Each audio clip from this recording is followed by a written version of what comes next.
Hagamos un repasito rápido de los temas que estuvimos viendo la semana pasada, si ya pasamos a los temas de hoy. La semana pasada llegamos hasta el punto 4. ¿Sí? ¿Recuerdan cuáles son los impuestos y cuál es su rol? ¿O qué son los impuestos y cuál es su rol? ¿Cuáles son los impuestos que se cobran en Argentina? Estuvimos viendo la estructura tributaria de Argentina y la base normativa detrás de eso. Después fuimos a los determinantes de la recaudación, determinantes macro, determinantes normativos. Eso nos ayudó a analizar un poquito la evolución de la recaudación desde una perspectiva más bien macro. Y cerramos con la distribución, ¿no? Con cuál es el destino de la recaudación, de los distintos impuestos, distribución primaria, secundaria, recursos de la seguridad social. Bueno, y vimos, entre otras cosas, que es muy distinta la distribución de los diferentes impuestos, ¿no? Significativamente distinta. Como por lo general nos va a interesar el destino de la recaudación, es decir, cómo se financian los diferentes organismos, niveles de gobierno y demás, bueno, nos interesa más que la recaudación, diría, la distribución. ¿Cuál es la idea del encuentro de hoy?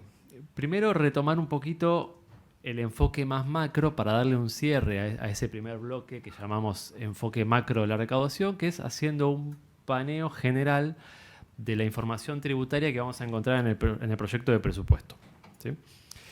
Y después sí avanzar a algo más micro, que es cómo funcionan, cómo están compuestos algunos impuestos que son relevantes por diferentes motivos, como para entender la importancia de meterse en el funcionamiento de los impuestos a la hora de hacer una proyección de recaudación, evaluar un cambio normativo. ¿Sí? Eso va a depender mucho del impuesto que estemos mirando. Así que me voy a saltear todo lo que ya vimos y vamos a arrancar directamente por el tema del presupuesto.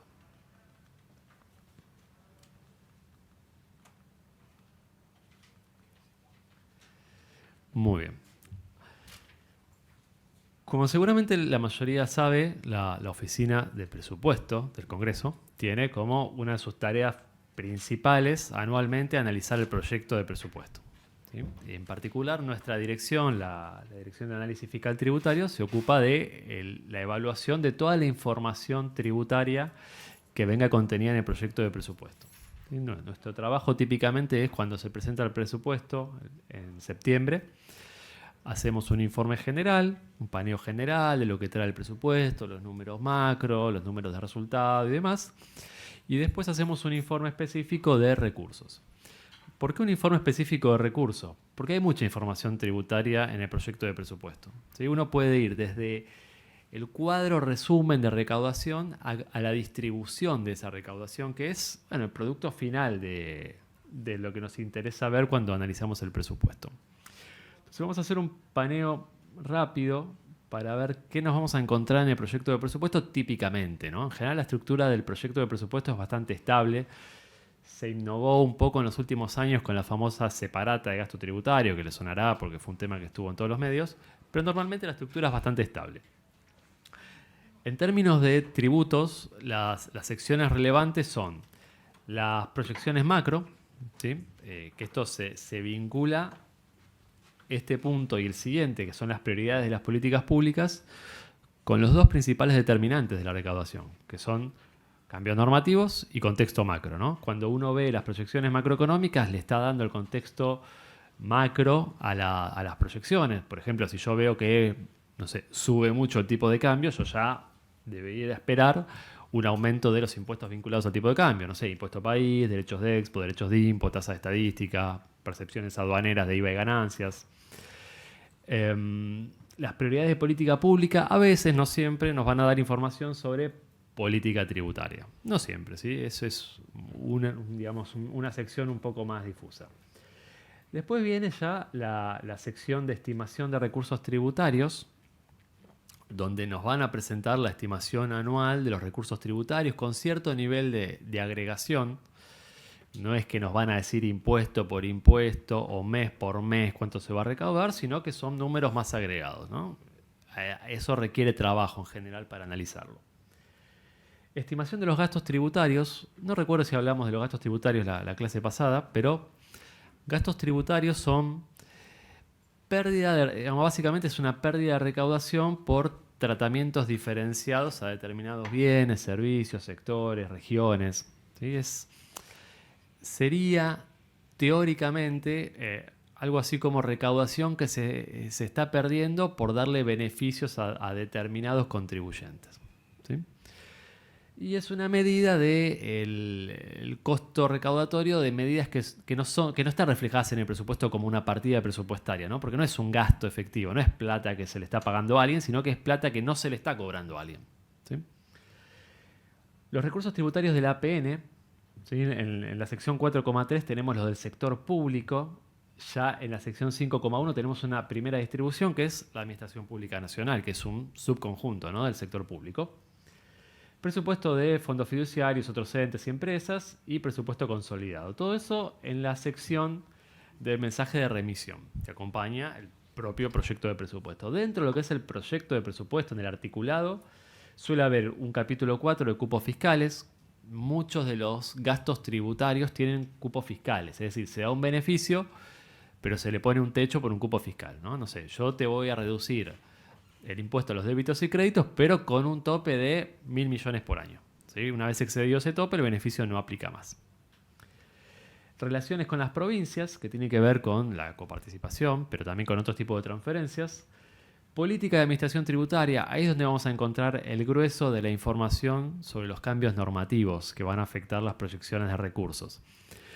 Normalmente, cuando uno recibe unas proyecciones de recursos, lo que tiene que ver es que sean consistentes con la macro y que sean consistentes con la normativa. Por ejemplo, no sé, hace 2 años se vencía el impuesto a las ganancias, entre otros. ¿Sí? Y claro, las proyecciones de recursos incluían una proyección de recaudación de impuesto a las ganancias.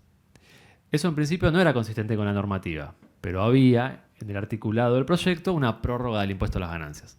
Bueno, eso nos va a pasar todo el tiempo. Va a haber cambios normativos que van a estar reflejados en el articulado que debieran también reflejarse en las proyecciones de recaudación. Entonces siempre, como primer paso antes de revisar los números de recaudación, hay que mirar proyecciones macro y política de administración tributaria. Y después hay una sección de otras disposiciones más general donde a veces hay algo tributario, a veces no. ¿Sí? Y las planillas anexas, que son las que básicamente nos van a dar la información de distribución de los recursos. Cuánto le va al PAMI, cuánto le va a la administración central, que son herramientas que nos van a servir para reconstruir algunos números que no van a estar explicitados. Sí.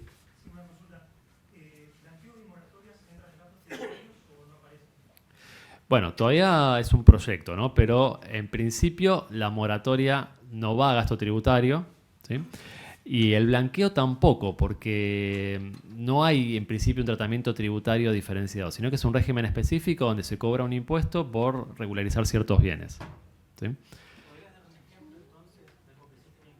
Por ejemplo, el régimen de promoción de tierra al fuego es un caso de gasto tributario. ¿Sí? ¿Por qué? Porque las sociedades en general tienen una estructura de alícuotas, en Tierra del Fuego es otra estructura de alícuotas, pagan menos. Lo mismo pasa con el IVA y otros impuestos. ¿Sí? Todo lo que sea un tratamiento así puntual, diferenciado, va a gasto tributario. Estas son las típicas tablas de proyecciones macro. ¿Sí? Normalmente las proyecciones macro incluyen una proyección de los componentes del producto y de la demanda agregada en términos reales y no en términos nominales. Datos de comercio exterior, expo, impo y saldo comercial, una proyección de tipo de cambio y una proyección de IPC, de inflación. ¿Sí? Ahí ya vemos una primera limitación, ¿no? A la hora de analizar las proyecciones. Si se acuerdan, la semana pasada, cuando estuvimos hablando de determinantes macro de la recaudación, había muchas más variables que esta. RIPTE, por ejemplo, empleo, ¿sí? Masa salarial. ¿Qué significa esto? Que bueno, que el presupuesto nos va a dar cierta información macro para analizar las proyecciones, pero no nos va a quedar otra que sentarnos y elaborar algún tipo de supuesto sobre otras variables que no va a estar en este cuadro, ¿sí? Por eso van a ver en general cuando en la OPC hacemos un análisis de temas tributarios, que atrás de ese análisis de temas tributarios siempre hay un escenario macroeconómico, una proyección de todas las variables que sean relevantes para la recaudación, que son, bueno, un conjunto bastante grande. Otro cuadro que van a encontrar siempre en el presupuesto son estos dos que están acá. El cuadro de la izquierda es la recaudación total del sector público nacional. Estos cuadros están extraídos del proyecto de presupuesto 2024, así que nos traían la previsión de cierre de 2023 y la proyección de 2024 bajo ciertos escenarios de normativa, bajo ciertos escenarios de evolución de la macro, ¿sí? Por ejemplo, fíjense que ganancias. En ganancias se preveía un aumento de la presión tributaria. ¿Por qué pasaba eso? Porque este presupuesto se presentó antes de que se reformara la cuarta categoría de ganancias. Entonces, si yo analizaba este presupuesto en noviembre, por ejemplo, ya no era consistente con los cambios normativos, porque yo debiera esperar una caída de la recaudación del impuesto a las ganancias, que no se veía reflejado ahí. El cuadro de la derecha es un cuadro de distribución. Si se fijan, los números son los mismos impuestos, pero los números son bastante más pequeños. ¿Por qué? Porque eso es solamente lo que va a la Administración Pública Nacional. Se excluye, por ejemplo, lo que va a las provincias, ¿sí? Que es en muchos impuestos la mayor parte. Y también vemos en ambos cuadros que hay varios componentes agregados, ¿no? Otros impuestos. ¿Qué hay dentro de otros impuestos? Bueno, hay impuestos que en términos de estructura tributaria pueden ser pequeños, pero tal vez en términos de los recursos de algún organismo son relevantes. Por ejemplo, no sé, entradas de cine, ¿sí? Que tiene asignación específica, que para determinados organismos es un recurso muy importante. Yo acá no lo tengo explicitado. Entonces, si quiero saber cómo le va a ir a esos organismos, voy a necesitar más información que la que me está presentando el presupuesto. Ahí es donde juegan, por ejemplo, las planillas anexas. Las planillas anexas tienen apertura por organismos descentralizados, otros entes, fondos fiduciarios, y yo voy, no sé, a la del Inca y veo los recursos tributarios, puedo tratar de estimar, digamos, haciendo inducción hacia atrás, los impuestos que están atrás de esa recaudación, de esa distribución, ¿sí? Esta es la planilla de resumen de gastos tributarios. Están agregados por impuestos. Digamos, los gastos tributarios tienen dos presentaciones. Una es por impuesto. ¿Cuánto de gasto tributario hay por impuesto? Como ven, la mayor parte de los gastos tributarios se concentran en el IVA y en ganancias, ¿sí? Después hay otra apertura que creo que no la tenemos acá, pero que la pueden consultar en el proyecto de presupuesto, que es por, digamos, medida específica dentro de la ley. Por ejemplo, un gasto tributario que está contenido en la ley es el tratamiento en el impuesto a las ganancias a los empleados judiciales, a los magistrados, fiscales y empleados judiciales, ¿sí? Vieron que los que entraron antes de 2017, si no me equivoco, no pagan ganancias. Y los que entran después no pagan por el 100% del salario tampoco. Entonces, eso está en gasto tributario dentro de la ley. Después hay regímenes específicos, como el régimen de promoción de Tierra del Fuego, o el régimen de economía del conocimiento, o la ley PYME, que no están en la ley del IVA o en la ley de ganancias, sino que hay una ley que dice, bueno, a este subgrupo dale este tratamiento diferenciado. Esa apertura la van a encontrar en la sección de gastos tributarios del proyecto de presupuesto, ¿sí? Todos los años se presenta una nueva estimación de los números hacia atrás y también para el año del presupuesto en particular. Por ejemplo, acá tenían para 2022, 2023 y 2024. Bien. No vamos a ahondar mucho más ahora porque, como les decía la clase pasada, nosotros normalmente en la OPC damos en agosto un curso específico sobre el proyecto de presupuesto. Entonces, seguramente este año repitamos eso y ahí sí vamos a poder profundizar bastante más sobre el contenido tributario y también de gasto y de deuda, además, del proyecto de presupuesto, ¿sí? Pero la verdad que es un buen ejercicio mirar el presupuesto y tratar de empezar a entender qué información tenemos ahí. Últimamente el problema de la información del presupuesto es que queda vieja rápido, ¿no? Porque hay desvíos en el escenario macroeconómico, porque hay cambios normativos, pero siempre, históricamente, la verdad que la información tributaria del presupuesto fue información útil, porque presenta un nivel de desagregación, sobre todo en las planillas de distribución, que no es fácil de encontrar. Bien. Bueno, ahora sí, ya metiéndonos en un poco el funcionamiento micro de los impuestos, vamos a ver hoy cómo funcionan los principales impuestos. ¿Sí? Le cedo acá la palabra a Pedro. ¿Querés venir a este lado?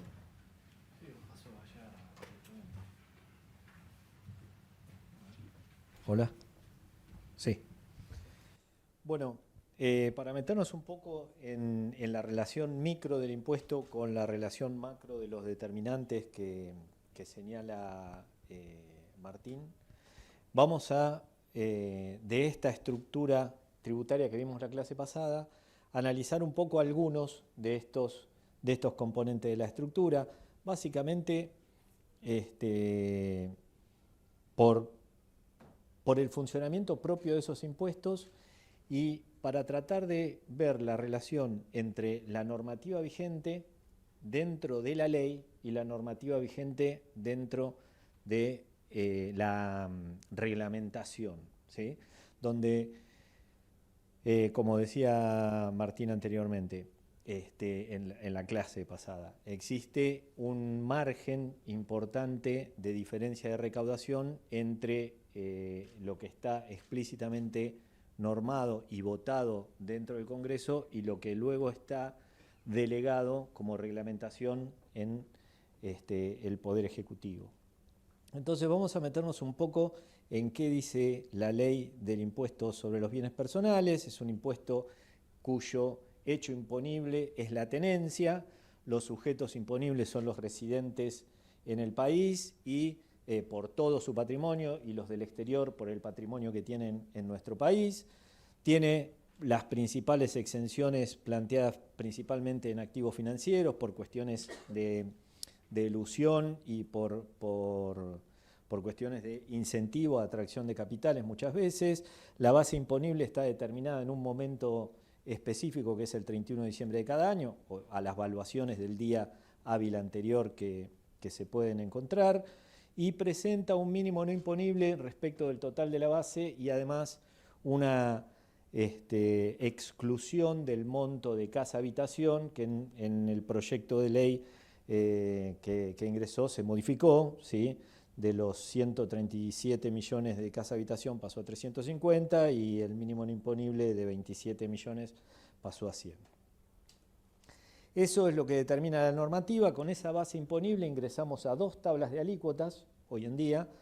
Esas 2 tablas de alícuotas tienen una diferenciación entre los bienes situados en el país y los bienes en el exterior, donde la situación de los bienes en el país están grabados muy parecido a las escalas de alícuota marginales que planteamos que existen en el impuesto a las ganancias, mientras que en el impuesto aplicado sobre los bienes del exterior solo se le permite tomar el mínimo no imponible excedente después de que se tomaron todo el mínimo no imponible sobre los bienes del país y entra directo a una escala de alícuota directa a cada una de esas alícuotas, ¿sí?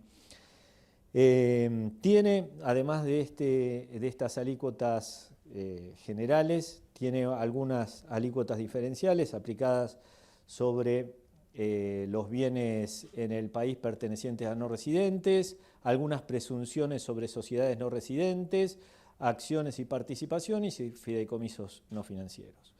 Con esto y con un régimen que por ahí no está explicitado acá, que es el régimen de repatriación, donde si uno repatria el 5% cada año de los bienes que tiene declarado en el exterior, entonces en lugar de aplicar sobre el total de sus bienes este tipo de alícuotas, habiendo repatriado ese 5%, todos sus bienes pasan a esta tabla de alícuotas.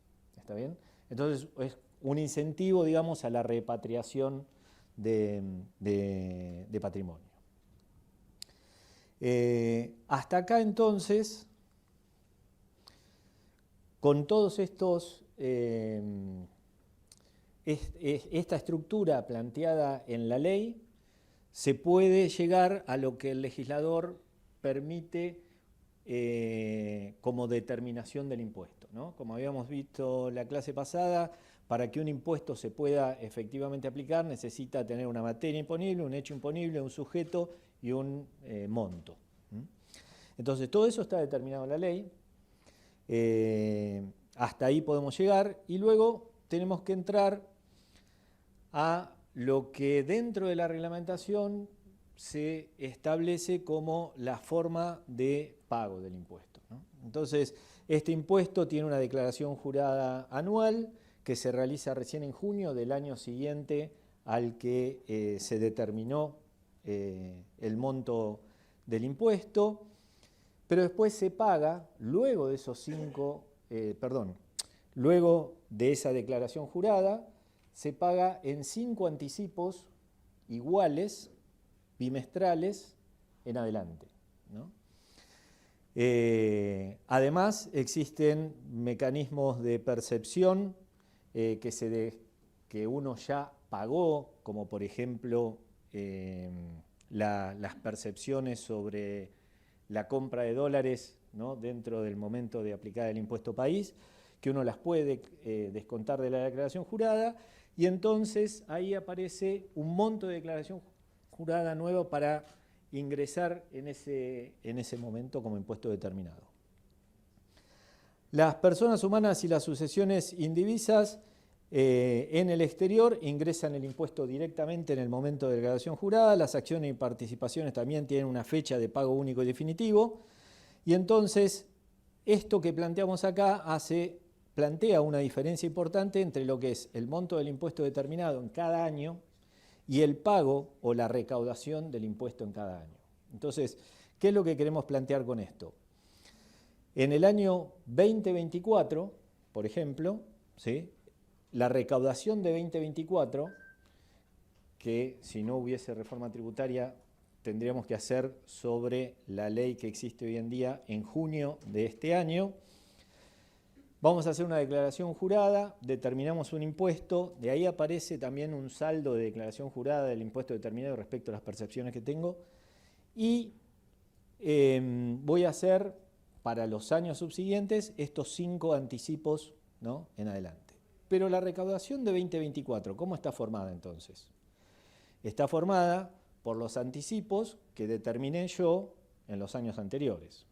¿Con qué rezago? Y el primer anticipo que yo voy a hacer hacia adelante va a pensar en agosto, después octubre, diciembre, febrero y abril. Con lo cual, para el año 2024 en realidad van a estar ingresando anticipos que yo determiné en el año 2022, los anticipos 4 y 5 que se determinaron en 2022 y que se terminaron de pagar en 2023, ¿sí?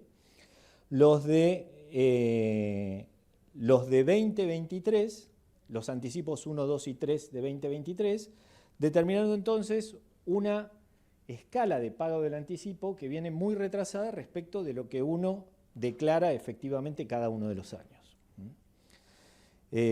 A todo esto en el año 2024 vamos a aplicar las percepciones que me hicieron para disminuir la base imponible, las percepciones que ya pagué, la base imponible no, el impuesto, las percepciones que ya pagué por haber comprado dólares, etcétera, junto con el impuesto país. Y entonces voy así a determinar cuál va a ser efectivamente la recaudación del año 2024. ¿A qué queremos llegar con eso? A que si estas son las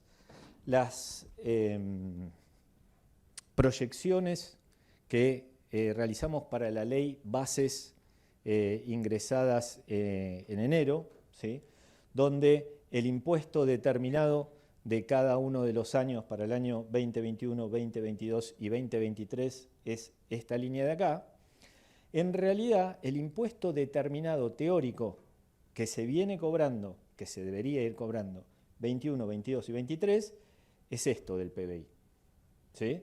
Lo que quiero plantear, esto es lo que se denomina como efecto Olivera-Tanzi, que es el efecto de pérdida de valor real de los impuestos por haberse cobrado en un periodo muy posterior, en este caso muy posterior, del momento en el cual fueron determinados esos impuestos. ¿Está bien? Entonces acá lo que queremos mostrar es esta diferencia importante entre lo que es el impuesto determinado cada año y el impuesto determinado que va a formar parte de la recaudación de cada año. Entonces, este monto pequeño, ¿por qué el monto en términos del PBI fue cayendo en cada uno de estos años?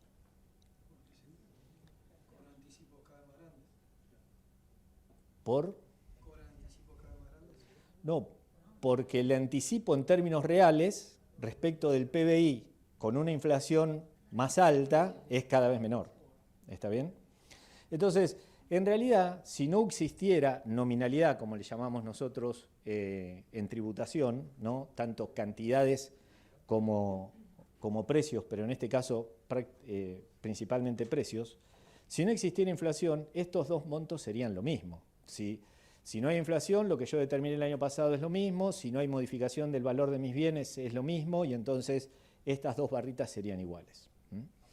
Este efecto de pérdida de recaudación es lo que se denomina efecto Olivera-Tanzi, ¿sí? Que es la pérdida de valor real del impuesto. Bueno, entonces,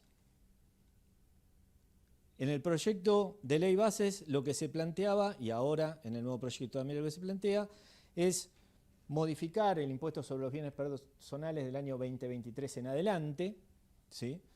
Pero, ¿qué tipo de efecto tendría eso efectivamente sobre la recaudación? Si nosotros tenemos este tipo de efecto Olivera-Tanzi o retraso en la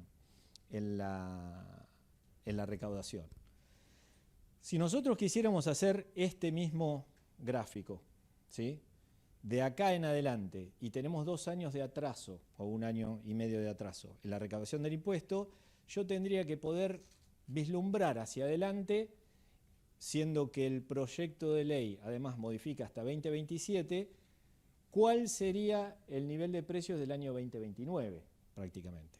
Entonces, eso no lo vamos a hacer acá, de hecho no lo podemos hacer, no tenemos todavía esa capacidad de predicción, pero entonces de acá en adelante lo que vamos a hacer es decir, hasta acá tenemos este efecto Olivera-Tanzi, pero de acá en adelante supongamos que no existe el efecto Olivera-Tanzi. Lo único que estamos mostrando ahí es cómo recién en el año 2025 tendríamos el impuesto final de 2023 determinado si no existiera ese efecto Olivera-Tanzi. Lo que queremos mostrar acá es básicamente el retraso, ¿sí? Dónde impacta, cómo es el impuesto determinado y cómo es efectivamente el pago del impuesto. Entonces, ¿cómo sería el efecto si aquella ley de enero hubiese sido aplicada? ¿Sí? Entonces tenemos esto proyectado para 2023, para 2023 reformado se reduciría a 0,47, 0,46, etcétera, pero eso en términos de recaudación no va a pegar en esos años, es decir, aún en el caso que haya una rebaja del impuesto determinado en bienes personales en el año 2023, el impuesto determinado 2023, de todas maneras el efecto lo vamos a ver mucho más adelante. Entonces, ahí lo que queremos plantear es cómo es que existe diferencia entre el régimen de pago y la determinación del impuesto que sí se rige por las leyes. ¿Está bien?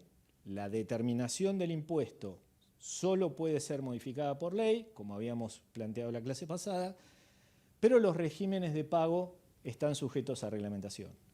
Cuando existe alta nominalidad del impuesto, se producen grandes diferencias. ¿Cómo se soluciona en la práctica esas grandes diferencias?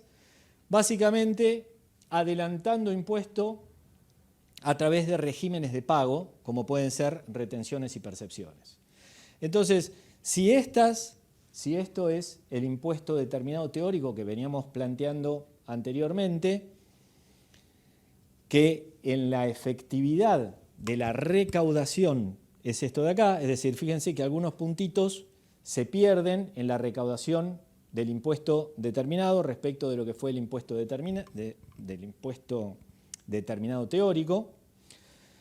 ¿Cómo hacemos para llegar a la recaudación efectivamente obtenida en el año 2024? En este caso es 2023. Bueno, con el saldo de la declaración jurada, ¿sí?, de cada uno de estos impuestos y los regímenes de percepción, más los moratorias y facilidades de pago, llegamos finalmente al número que está publicado como recaudación en términos del PBI del impuesto sobre los bienes personales. ¿Está bien? ¿Qué sería cuenta de inversión? Es el resultado. ¿Perdón? O la publicación de la recaudación por AFIP. Claro, esta es la recaudación efectiva. Esto es el impuesto teórico que uno puede hacer haciendo los cálculos de cuál fue la determinación del impuesto planteada por AFIP, ¿sí?, en los años 2021, 2022 y 2023, que efectivamente lo que ingresó es esto que está acá, bastante parecido, ¿sí? Ahora, la recaudación final tiene el saldo de declaración jurada de cada uno de los años efectivamente que a mí me toca pagar y los regímenes de percepción, que fíjense la importancia que van tomando en la medida que aparecen necesidades de contemplar justamente ese efecto libera tansi que la ley hoy en día no me está permitiendo actualizar, por llamarlo de esta forma. Entonces, por un lado, ¿cómo se pierde recaudación en términos reales por el efecto libera tansi? Por otro lado, ¿cómo los mismos sistemas de pago, ¿sí?, recuperan el efecto libera tansi a través de otros sistemas como pueden ser de retenciones y de percepciones? ¿Está bien?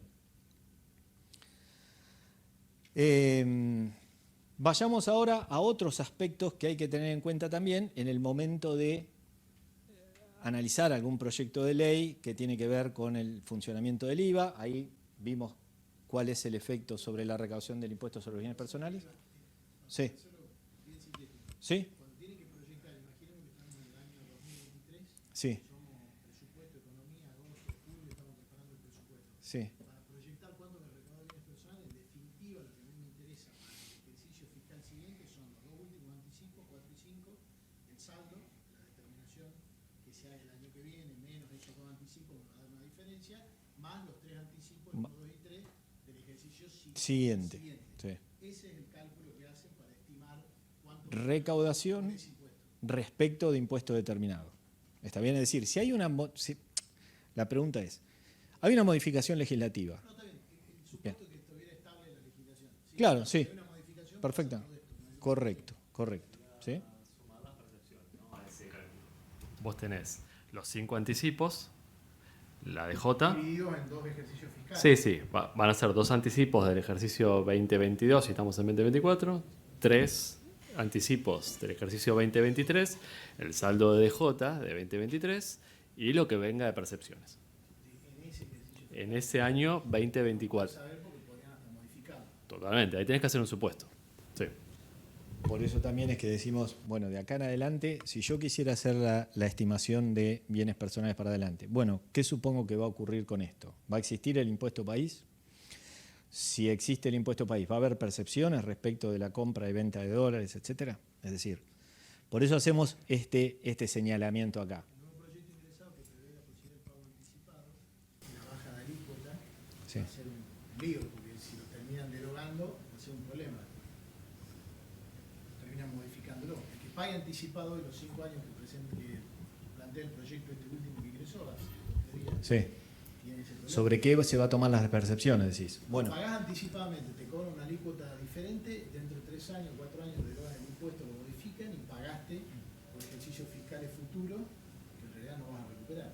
es que, bueno, por eso hay que ver qué pasa con estas percepciones después de modificado el impuesto. Si acá es peor, no son percepciones, pago anticipado.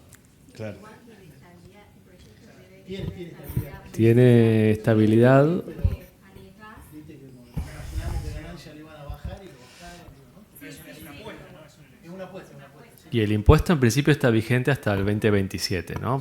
Justamente el anticipo cubre hasta el horizonte del impuesto. Después, bueno, por supuesto se puede derogar, ¿no?, en el camino, pero en principio te están cobrando hasta el punto de existencia del impuesto. Y la estabilidad fiscal del impuesto también plantea máximos. Ujú. Es decir, tranquilamente, como decís, se puede derogar en el trayecto, eso no está prohibido, digamos, en el proyecto de modificación. ¿Sí? Bueno, entonces acá lo que queríamos plantear es esa diferencia efectivamente entre determinación del impuesto y pago del impuesto. Ahora, ¿qué ocurre con un impuesto como el impuesto al valor agregado, que tiene una mecánica en la cual es un impuesto que se cobra, que grava, es un impuesto que grava el consumo, pero que ese consumo en realidad va siendo, el consumo final a lo largo de toda la cadena va siendo anticipado a lo largo del valor agregado de toda la cadena? Es un impuesto efectivamente que lo que trata de gravar es la capacidad contributiva indirecta, ¿no? Aquellas manifestaciones indirectas de capacidad contributiva como es el consumo. Tiene una estructura de una cobertura de tipo general respecto de lo que es la clasificación de impuestos entre generales o específicos. Es un impuesto general que recae sobre todas las transacciones.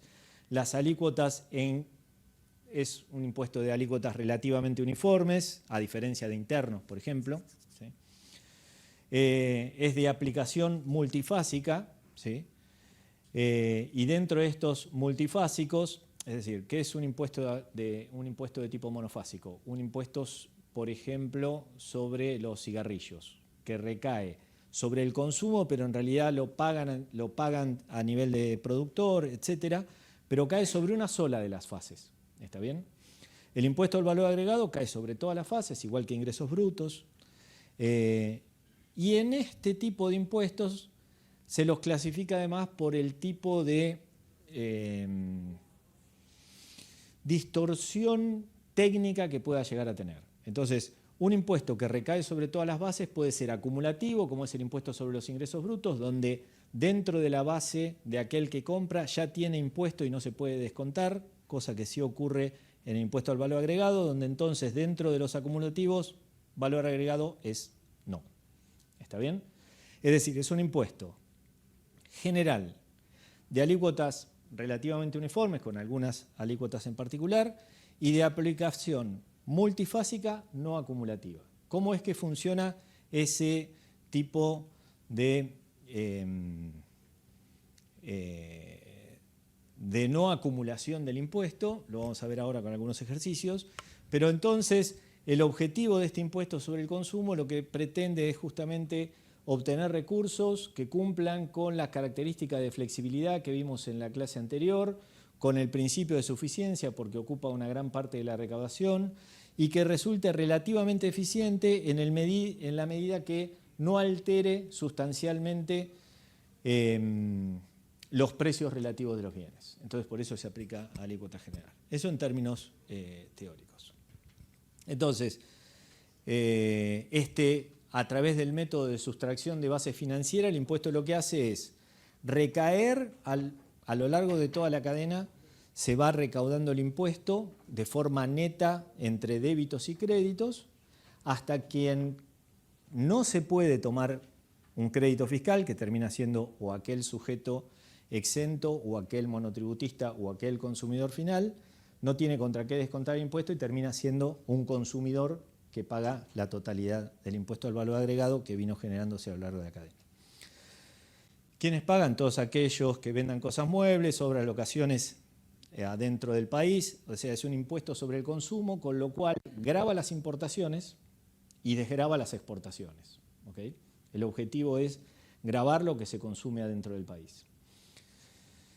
Dentro de lo que es la clasificación de impuestos al consumo según la base jurisdiccional de la apropiación de la recaudación, es un impuesto que grava efectivamente el consumo con un criterio jurisdiccional de destino. ¿Qué quiere decir eso?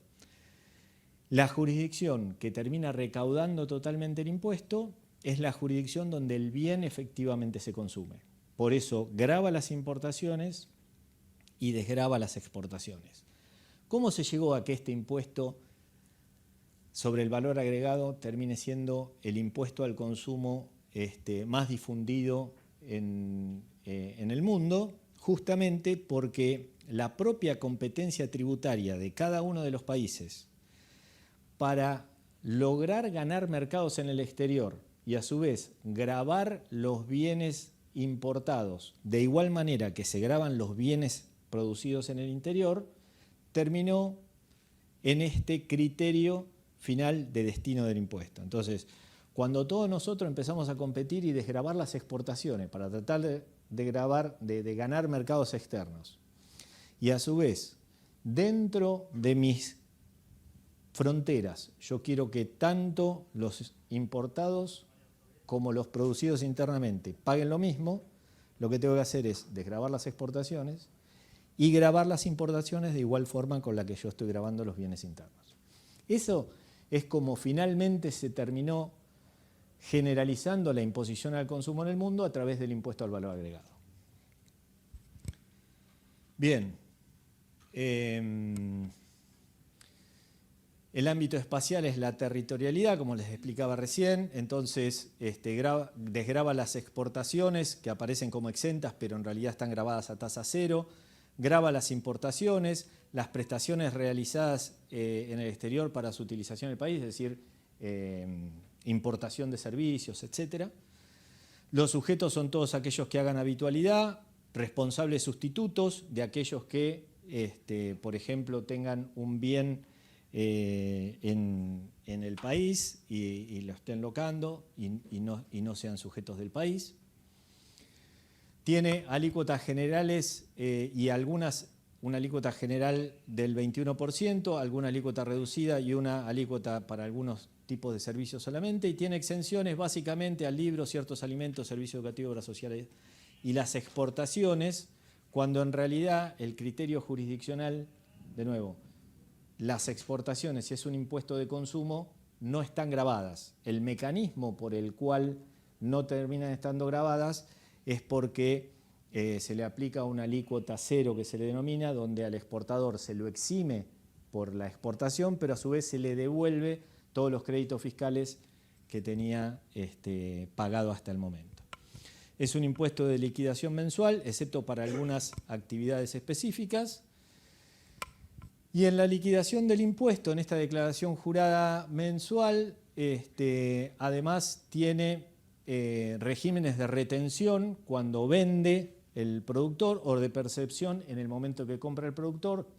De nuevo, en este caso, no es tanto por el atraso en la recaudación que ocurre en bienes personales, sino que estos mecanismos de retención y percepción están más fundamentados en este impuesto mensual en cuestiones de administración tributaria que en cuestiones de pérdida de recaudación, ¿sí? Si yo te aplico un IVA cada vez una percepción de IVA al momento de la compra, indefectiblemente vos me vas a tener que declarar al menos ese monto para poder decir que seguís operando, ¿no? Entonces, estos regímenes en el caso del IVA no están aplicados por cuestiones de pérdida de recaudación, sino por cuestiones de administración tributaria. ¿Por qué se dice que el impuesto es relativamente neutral? Supongamos un ejemplo donde hay dos tipos de bienes con estructura de valor agregado distinto a lo largo de la cadena, ¿sí? Entonces, un primer bien que tiene, vamos a usar esto para no meter el dedo, un primer bien que tiene un costo inicial o un valor agregado en la primera etapa de 60 versus uno de 30, pero que a lo largo terminan teniendo el mismo precio final, es decir, acá agrego 50 en el último eslabón y acá agrego 20 en el último eslabón. Los dos terminan teniendo el mismo precio relativo, el precio de A sobre el precio de B termina siendo igual. Cuando aplico el impuesto, independientemente de la estructura de valor, el impuesto se estructura, ¿sí?, según el valor agregado, pero los dos terminan pagando 8 pesos de impuesto y el precio relativo de este impuesto termina siendo teóricamente neutral. ¿Se entiende? ¿Sí? Bien. Ahora, ¿qué ocurre? Eso era con un IVA del 10%, para hacer ejemplo sencillo. Con un IVA del 21%, acá transpusimos la matriz y entonces tenemos el caso del precio sin impuesto, el IVA más el precio con impuesto, en cada una de las etapas. Vemos que con la alícuota del 21%, cuando el precio de venta termina siendo 121 con la aplicación del 21%, es porque en realidad al momento de la primera venta el 21% es ingresado como IVA, pero la segunda etapa, que tiene que pagar 10,5 por sus 50 pesos, termina pagando solo 5,25 porque esto en la declaración jurada lo descuenta, y en la última etapa, que tiene que pagar sobre otros 50, y el precio final es de 100, en lugar de pagar 21, paga los 10,5 que le restan porque se puede tomar estos 10,5 que vinieron acumulándose hasta ahí. Este es el mecanismo a través del cual funciona el impuesto al valor agregado. Ahora, ¿qué ocurre cuando empieza a haber alícuotas diferenciadas o exenciones a lo largo de la cadena? Y entonces, un primer ejemplo sencillo es si la alícuota diferenciada, en este caso una alícuota diferenciada en el 50%, está en la última etapa, puede ocurrir, según la estructura de generación de valor del impuesto, que exista acumulación del impuesto a pesar de que nosotros dijimos que el IVA era un impuesto no acumulativo, ¿sí? ¿Cuándo se puede generar eso? Cuando en la última etapa, ¿sí? Acá eso no ocurre, pero fíjense lo siguiente.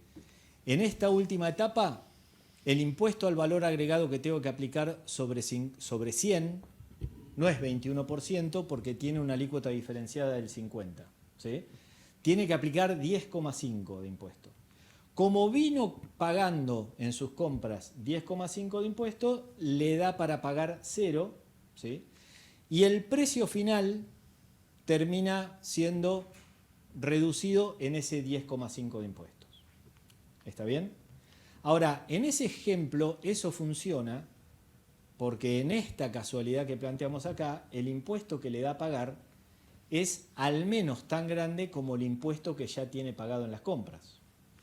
¿Qué ocurre con otro tipo de estructura?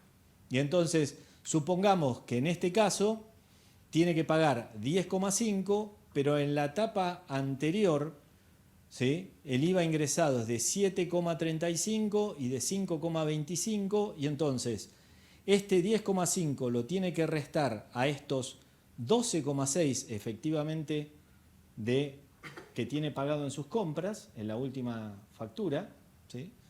Y le da entonces que no tiene que ingresar nada, pero a su vez tiene una acumulación de 2,1 por no poder tomarse el impuesto al tener una alícuota diferenciada que no le alcanza para cubrir el impuesto que ya tiene pagado en sus compras. Bueno, lo mismo ocurrirá en otro ejemplo posterior.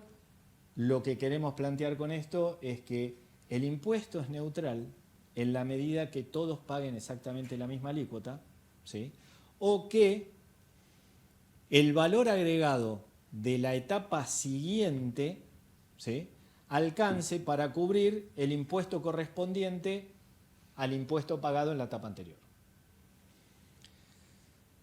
Bien, ese problema se incrementa si incluso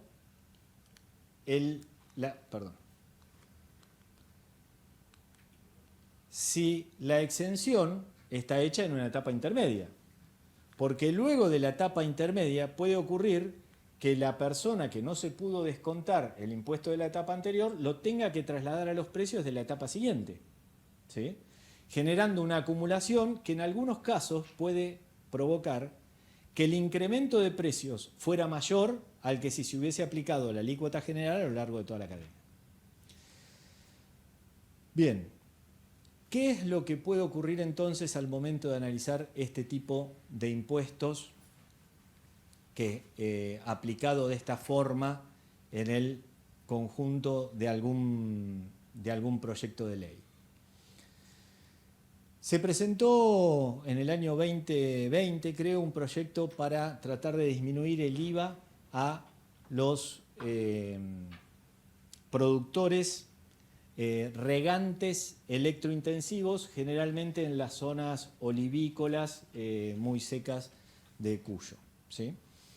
¿En qué consistía esto? En que aquellos sujetos que consumieran más de 5.000 kilovatios por hectárea por año y que tuvieran un sistema de riego electrointensivo sobre determinadas características, iban a ver reducida la alícuota del 27% que pagan sobre sus compras de energía a la alícuota del 10,5%. Bueno, en primer lugar, lo que hay que analizar cuando analizamos un proyecto de ley es si no existe algún beneficio similar anterior. Bueno, en este no existía, por lo tanto, el costo fiscal hubiese sido pleno. Hubiese sido pleno en la medida que no hubiese sido un impuesto al valor agregado. Vamos a ver qué pasa. Cuando en el censo agropecuario se identifican cuáles son los regantes electrointensivos, etcétera, uno puede empezar a identificar cuál sería el costo, pero cuando uno analiza efectivamente, el proyecto este está, el informe este está publicado. El proyecto no salió, pero el informe está publicado. Cuando uno analiza el efecto a lo largo de la cadena, encuentra que este 27, por más que se reduzca al 10,5, termina siendo menor crédito fiscal de la etapa siguiente, con lo cual, para aquellos que fueran responsables inscriptos, el impuesto resultaba inocuo, perdón, la reducción no tenía ningún efecto. Solo tenía efecto sobre monotributistas, ¿sí? Y a su vez, de esos monotributistas, el impacto era muy pequeño, había un muy pequeño número de monotributistas, con lo cual, entonces, este proyecto finalmente no salió, pero lo que queremos plantear acá es algunas características particulares de cada uno de estos impuestos puede llegar a determinar o no que el proyecto pueda tener sentido o no de ser llevado adelante. Otro caso particular sobre el impuesto al valor agregado fue efectivamente el proyecto de compra sin IVA, que finalmente salió en aquel momento, del cual va a explicar Martín todos los vericuetos. Bueno, gracias Pedro. Sí, un proyecto que nos llegó y que sí salió y que tuvo bastante difusión por la relevancia fue el programa de compra sin IVA. ¿Se acuerdan del compra sin IVA? Un esquema de devolución del IVA. El programa de compra sin IVA tenía, digamos, dos partes. Lo que restaba de 2023 en aquel momento y un proyecto de ley que extendía esto a partir de 2024 ya como una ley. En sí el esquema era el mismo, lo que cambiaba era cómo se instrumentaba. A grandes rasgos era una devolución, digamos, de IVA, si se quiere. Para 2023, como no se podía afectar la distribución del impuesto, ¿no? Porque en la práctica si yo estoy reduciendo el IVA, estoy reduciendo la masa coparticipable y eso afecta entre otras a las provincias y eso no se puede hacer por resolución ni por decreto. Lo que se había hecho era instrumentar la devolución como justamente una devolución, no como menor recaudación. ¿Sí? Era una partida presupuestaria, se gastaba. A partir de 2024, la ley sí disponía que la devolución se hacía vía recaudación, es decir, se sacaba el dinero de la cuenta recaudadora, que eso afectaba a todos los destinatarios de los recursos. Lo que hicimos en ese momento fue hacer una estimación del impacto fiscal de la medida. Digamos, a grandes rasgos, cuando uno tiene que trabajar con un impacto fiscal, lo que necesita es definir una serie de cuestiones. La primera cuestión que tiene que definir es cuál es el universo de beneficiarios, cuál es el beneficio de la medida y contra qué va a comparar esos beneficiarios y ese beneficio, ¿no? A grandes rasgos la medida era devolución de IVA con un tope del 21% del valor de la canasta básica alimentaria Hogar Tipo 2, que es una canasta que publica mensualmente AFIP, la costumbre, INDEC. Y tenía como beneficiarios, bueno, sectores vulnerados, digamos, titulares de tarjeta alimentar o potenciar trabajo, jubilados o pensionados con hasta 6 saberes mínimos, trabajadores en relación de dependencia con hasta 6 salarios mínimos, beneficiarios de la UH, la Asignación Universal por Embarazo, y monotributistas hasta categoría H. Bueno, como ven, es un universo bastante amplio, ¿no? Involucraba a bastante gente. Entonces, como les decía, los pasos para el cálculo de impacto eran definir el escenario base, es decir, cuál es la situación hoy en términos de comparación de esta medida. ¿Contra qué voy a comparar el costo? Identificación de los beneficiarios y cálculo del beneficio. Con respecto al escenario base, y eso siempre es importante tenerlo en cuenta, es esta medida es algo totalmente nuevo, digamos, lo comparo contra un escenario donde no hay nada equiparable, entonces el costo es pleno, hay algo similar, hay algo más amplio. Bueno, en el caso de lo que era devolución del IVA, ya había un régimen de devolución vigente, un régimen creado por la Ley 27.253. ¿Sí? Ese régimen ya contemplaba la devolución de IVA por el gasto en alimentos y bebidas para un grupo más restringido y sumas también más pequeñas. ¿Pero eso qué significa? Bueno, ojo, hay una medida ya. Esa medida ya tiene un costo fiscal. Entonces, cuando calculo el costo fiscal de la nueva medida, lo tengo que hacer neto de esta otra que dejaría de existir, digamos, porque es absorbida por la nueva medida. ¿Sí? Con respecto a los beneficiarios, no se lee muy bien, pero en ese cuadrito lo que tenemos es todo el universo de beneficiarios que definía el proyecto de ley. Voy a tratar de leerlo. Trabajadores con hasta 6 salarios mínimos, jubilados con hasta 6 saberes mínimos, beneficiarios de AUH, Asignación Universal por Hijo, pensiones no contributivas, trabajadoras de casas particulares, monotributistas, monotributo social, potenciar trabajo, tarjeta alimentar. Cada uno de esos podía acceder al beneficio. Entonces el primer desafío era definir cuántos había dentro de cada categoría. Bueno, esa información más o menos es información que buceando se encuentra. ¿Sí? Mucha de esta información está publicada en ANSES, alguna está publicada en AFIP, para otras tuvimos que usar la EPH, para otras tuvimos que usar información que nos pasó AFIP de trabajadores por tramos de ingresos, cuántos ganan entre 0 y 100, cuántos entre 100 y 200, cuántos entre, y así. Hicimos el corte, ¿sí? Y definimos cuántos serían beneficiarios de la medida. El segundo problema es que había que proyectar esto hacia adelante, porque estábamos parados en septiembre, octubre de 2023, queriendo hacer un número para 2024. Entonces, para definir cuánta gente iba a cumplir el requisito, teníamos que proyectar la evolución tanto de la canasta básica alimentaria de hogar tipo 2 como de los ingresos de todos estos grupos. Bueno, ahí tienen en la última columna la variable que utilizamos para suponer la evolución de los ingresos de cada uno de estos grupos. RIPTE, haber mínimo, IPC, haber mínimo, RIPTE, IPC, salario mínimo vital, IPC y demás. Esto también nos habla un poco del margen de error que pueden tener estos ejercicios. ¿Sí? Estos ejercicios, cuanto más complejo es el proyecto que uno está analizando, normalmente más supuestos hay, más proyecciones hay, y todo eso es margen de error. Lo otro que necesitábamos, todavía más complicado diría, era calcular cuánto gastaban todo este universo de beneficiarios en alimentos y bebidas. Porque la devolución no era para cualquier cosa que compraran en principio, ¿sí? Era para alimentos y bebidas. Entonces, supongamos que yo tengo el universo, tengo los ingresos de ese universo. No me alcanza con eso.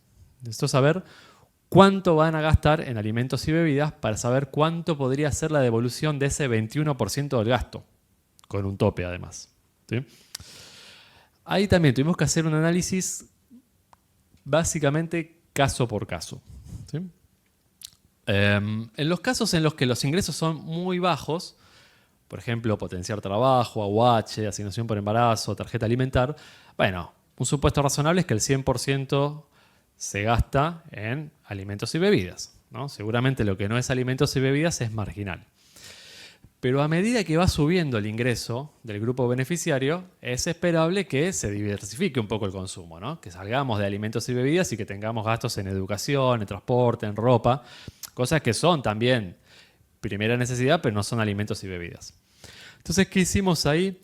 Bueno, básicamente trabajamos con una encuesta que se llama la encuesta de gasto de los hogares, ¿sí? Y con la EPH cruzamos las dos bases como para segmentar la población en función de estos niveles de ingresos y ver cuáles sean los patrones de consumo de esos grupos, ¿no? Y para cada grupo, en función de su rango de ingreso, fuimos calculando una proporción entre gasto en alimentos y bebidas e ingresos. Entonces, por ejemplo, nos dio que para trabajadores con hasta 6 salarios mínimos, el 26,8% del ingreso se destina a consumo en alimentos y bebidas. Bueno, así para cada una de las categorías, ¿no? Entonces tenemos valores que están difíciles de leer, pero que van desde, a ver si de acá se ve mejor. No, se ve peor todavía. Desde 26% hasta 100% en los casos de hogares más vulnerados. ¿Para qué nos servía esto? Porque ahora tenemos cantidad de personas multiplicado por gasto de esas personas en el tipo de bienes que son objeto de la medida. Si yo calculo ese gasto por el 21%, tengo la devolución en principio, ¿sí? El último pasito era decir, ojo que esta devolución tiene un tope, ¿sí? El 21% de la canasta básica. La calculábamos también hacia adelante, calculamos el 21% de esa canasta básica y después es simplemente aplicar la regla de el menor valor entre el 21% de este gasto y el 21% de la canasta, ¿sí? Estas son las variables que utilizamos para proyectar todos estos valores a título informativo. Y estos fueron los resultados, ¿sí? Nosotros teníamos que en el régimen vigente había más o menos 9.300.000 beneficiarios, ¿sí? Del reintegro. Y los reintegros que recibían equivalían al 0,28% del PBI.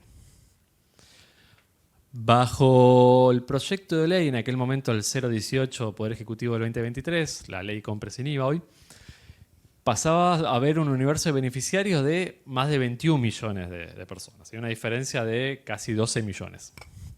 Y en términos del valor de los reintegros, 1,29 versus 1,28. ¿Sí? Ahí hay una diferencia entre el costo, digamos, el costo de la medida y el impacto fiscal de la medida, ¿no? ¿Cuál es el costo de la medida? 1,29. ¿Cuál es el impacto fiscal de la medida? 1,01, ¿no? Porque, digamos, gasto esto, pero me estoy ahorrando esto que deja de existir. Entonces el impacto fiscal o el costo neto de la medida nos daba 1,01% del PBI, que, bueno, no lo pusimos acá, pero en el informe que está publicado, a su vez después será distribuido entre los diferentes destinos del impuesto, ¿sí? ¿Alguien se acuerda más o menos cómo se distribuye el IVA?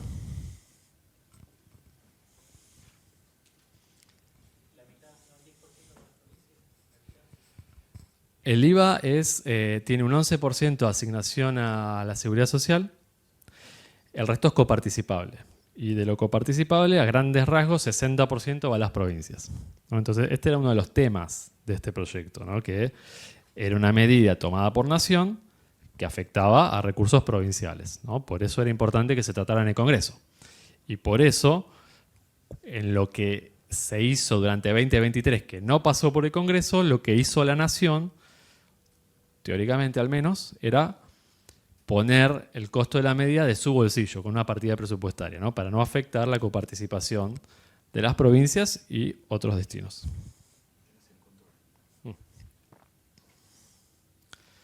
Bien, antes de avanzar a ganancias, ¿dudas sobre IVA? ¿Estamos?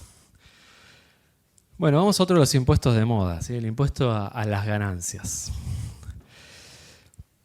Primero, vamos a empezar un poquito por una descripción general del impuesto a las ganancias. ¿sí? Para los que no lo conocen del todo el impuesto. Como decía Pedro, digamos, definir un impuesto requiere definir una serie de características del impuesto. Una primera característica es el hecho imponible, que en el impuesto a las ganancias es la obtención de rentas por personas humanas, sucesiones indivisas o sociedades. El concepto de renta varía según el contribuyente. Para personas humanas y sucesiones indivisas, el criterio es que esa renta tenga periodicidad y permanencia. Es decir, yo necesito que esa renta sea periódica, se repita y además sea sostenible. ¿Sí? Si no, en principio, no forma parte del hecho imponible. Para las empresas no se pide ni periodicidad ni permanencia. ¿Sí? Una renta que se obtuvo de manera extraordinaria por una única vez es sujeto del impuesto. ¿Sí?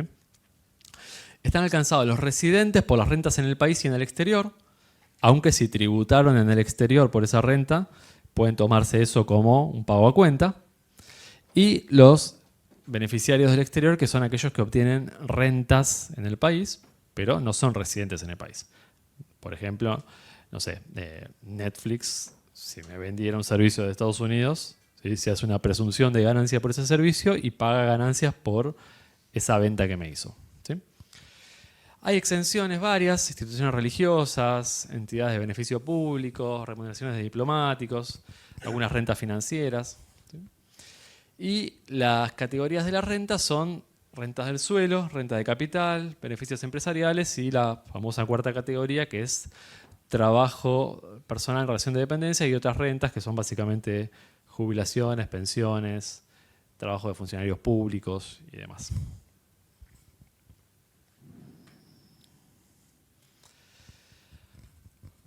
A grandes rasgos, de manera más bien esquemática, uno podría hablar de 4 grupos de contribuyentes del impuesto. Están por un lado las personas humanas. Las personas humanas van a tributar en calidad de autónomos. ¿Sí? Calidad de autónomos son los que, no sé, por ejemplo, profesionales que están inscriptos en IVA y ganancias y emiten factura, además son responsables inscriptos. ¿Sí? No tienen una empresa, son ellos en calidad de autónomos. ¿Sí? Ese es un tipo de contribuyente que va a tributar de una manera que ahora vamos a ver. Los trabajadores en relación de dependencia, que van a tributar de otra manera sobre su salario en función de retenciones mensuales. Ingresos mixtos, ¿sí? Hay mucha gente que tiene trabajo en relación de dependencia y un trabajo autónomo, ¿sí? O relación de dependencia y monotributo y demás. Sucesiones indivisas, sociedades, empresas, y beneficiarios del exterior, que en realidad son personas humanas o son sociedades que obtienen ganancias, ¿sí? Por operaciones hechas en Argentina sin tener residencia en Argentina. ¿Sí? Esta es una estructura expositiva de la recaudación. Cuando yo voy a ver la recaudación del impuesto a las ganancias, voy a ver esta apertura. Ganancias DGI, ganancias DGA. Empecemos por el final, ganancias DGA. Un tema del que hablábamos, creo, la semana pasada. Cuando se importa, se paga una percepción de ganancias DGA. Es una especie de pago a cuenta. Yo importo, oficializo la importación y se me aplica una retención del impuesto a las ganancias. ¿Sí? Esa percepción del impuesto a las ganancias, luego, si por ejemplo soy una sociedad que tengo que presentar la declaración jurada y pagar el impuesto anual, funciona como un pago a cuenta también. ¿Sí? No es que me están cobrando de más, me están adelantando el pago de un impuesto que de todas formas tendría que pagar. ¿Sí? ¿Qué tiene de particularidad esto? Bueno, que como decíamos, es una percepción que se aplica en el momento. Entonces es una parte de la recaudación que sigue mucho más de cerca la evolución de la macro, en particular de lo que es comercio exterior, ¿sí? Y en particular de importaciones. Entonces, por ejemplo, si uno mira la evolución de la recaudación de ganancias, va a ver que ganancias DGA viene creciendo más que esta parte. ¿Por qué? Porque todo el salto cambiario está pegando en esta parte de la recaudación y no tanto en esta parte. ¿Sí? Después, dentro de lo que es el resto, que llamaríamos ganancias DGI, que tiene que ver con operaciones dentro del país, tenemos a su vez también dos grandes grupos. Pagos directos y retenciones y percepciones. Pagos directos, uno diría, es algo así como la parte más pura, más tradicional del impuesto. ¿Cómo funciona el impuesto, por ejemplo, para sociedades? Bueno, si yo soy una empresa que cierra balance el 31 de diciembre de 2023, ese año, digamos, cerré balance, hago mi cálculo de ganancia con ciertos ajustes que se pueden hacer, me genera una ganancia, una ganancia sujeta a impuesto, una ganancia imponible, y sobre eso calculo el impuesto a pagar. ¿Sí? Eso es lo que debería pagar por el impuesto a las ganancias por el año 2023. ¿Cómo pago en realidad esa ganancia? Bueno, en realidad yo ya empecé a pagar por esa ganancia de 2023 en junio de 2023. O sea, empiezo a pagar anticipos. ¿Sí? ¿Cómo pago ese anticipo? En función de la ganancia del año previo. Entonces, en junio de 2023, voy a pagar un anticipo según lo que gané en 2022. El 25% del impuesto que correspondió al año pasado lo ingreso como anticipo en junio de 2023. Segundo anticipo, 8.33, y así hasta completar 10 anticipos que son el 100% de la ganancia del año previo. ¿Cuándo termino de pagar esos anticipos? En marzo del año 2023. ¿Sí? En un contexto de 100% de estabilidad, cuando yo completé el 100% de anticipos, en principio ya habría pagado el impuesto, ¿no? Porque si yo gano todos los años lo mismo, el impuesto es todos los años lo mismo, el anticipo me cubre el impuesto. Bueno, en un contexto de nominalidad, eso no suele pasar. Suele pasar que nominalmente la ganancia cada año es mayor que la anterior, aunque tal vez en términos reales me fue peor. Sí, es muy normal que en términos reales me fue peor, pero nominalmente la ganancia es mayor, entonces tengo que pagar más impuesto. Bueno, esa diferencia iría al saldo de la declaración jurada que se paga en mayo. ¿Sí? Y más o menos se paga en mayo, porque yo la puedo pagar en mayo, pero también con facilidades de pago en varias cuotas, entonces lo pago una parte en mayo, una parte en junio, una parte en julio y así. ¿Sí? Y además, durante el ejercicio 2023, me fueron reteniendo ganancias por diferentes operaciones. Por ejemplo, por estas operaciones, por importar. O porque actué con un agente de retención o de percepción en alguna de las operaciones que hice. Entonces, todo eso también ya es pago de ganancias del año 2023. Entonces, ¿yo qué voy a hacer en mayo de 2024?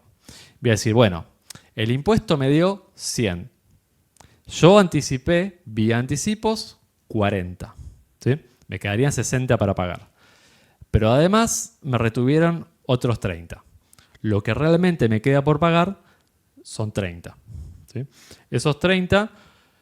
si me porté bien como contribuyente, me van a permitir pagarlo en 4 cuotas y si no, lo tengo que pagar todo en mayo. ¿Sí? Por eso van a ver, cuando miran los datos de recaudación mensual del impuesto a las ganancias, que la serie viene así y en mayo pega un salto. ¿Sí? Es por eso, es por sociedades. Lógicamente, por lo que estuvimos viendo con Pedro, ese pico que pega en mayo, en la medida que la inflación se acelera, ¿cómo es? Y bueno, cada vez menor, ¿sí? Porque ese pico de mayo refleja valores del año pasado, no valores de este año. Entonces, cuando la inflación se acelera mucho, en términos de PBI, ese pico se va achicando. Ese es uno de los problemas del impuesto a las ganancias, la forma de ingreso del impuesto que hace que paguemos el impuesto, que las sociedades pagan el impuesto con mucho rezago. Fíjense que, por ejemplo, por ganancias que una sociedad obtuvo en enero de 2023, recién va a estar pagando en mayo de 2024, que es cuando presenta el saldo de la declaración jurada. Hasta ese momento, todo lo que está pagando tiene que ver con el periodo fiscal anterior.